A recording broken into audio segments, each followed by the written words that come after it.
प्रकार के शरीर होते हैं, स्थूल, सूक्ष्म और कारण शरीर।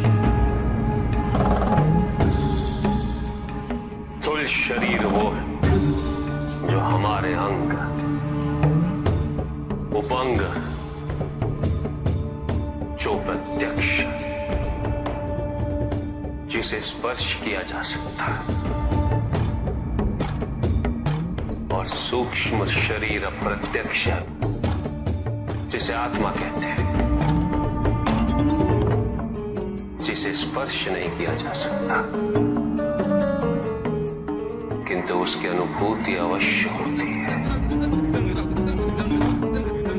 मृत्यु में स्थूल शरीर का अंत होता है, किंतु आत्मा का नहीं होता, और आत्मा के चारों ओर एक शरीर और होता है, जो चेतन, अवचेतन और अचेतन मन का अवशेष होता है,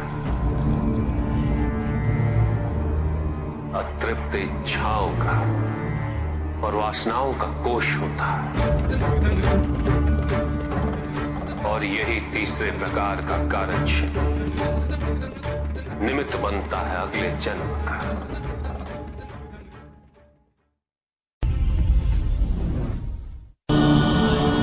चहचहाने वाली चिड़ियों का गान हमेशा प्रसन्नता का गान नहीं होता। दुख, पीड़ा और मोह ये सब अलग नहीं, एक समान। तुम्हारा मोह ही तुम्हारा दुख, और तुम्हारे मोह का त्याग तुम्हें पूर्ण रूप से सुखी कर सकता है।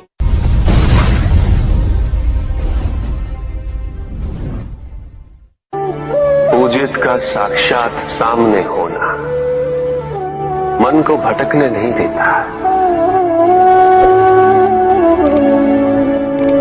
किंतु जो सच्चे भक्त हैं, भगवान तो उनके मन में, उनके हृदय में निवास करते हैं। जिनके हृदय में श्रद्धा है, उनके लिए पूजा करने हेतु अपने आराध्य का साक्षात सामने होना अनिवार्य नहीं।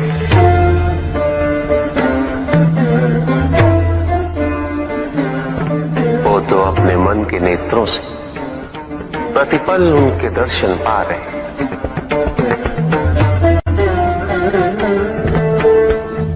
उनकी प्रत्येक अनुभूति में भगवान है।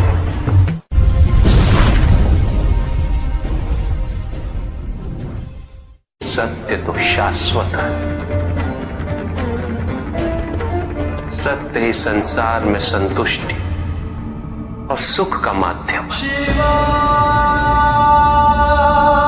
जो सत्य से विमुख हो वो सदैव दुखी रहता है।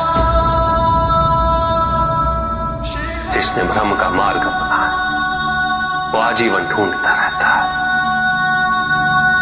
किंतु विडंबना यही कि उसे ये ज्ञात ही नहीं कि वो ढूंढ क्या रहा है।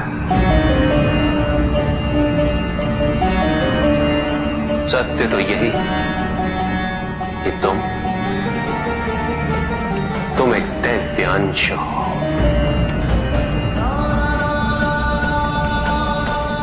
जन्मोपरांत तुम सबने अपने आप को केवल मनुष्य मान लिया, और यही विस्मरण तुम्हारे कष्टों का कारण है। तुमने अपने शरीर को ही सत्य माना। लोभ, भय, शंका, असुरक्षा, छल, इन सब को अपने जीवन का आधार बना लिया।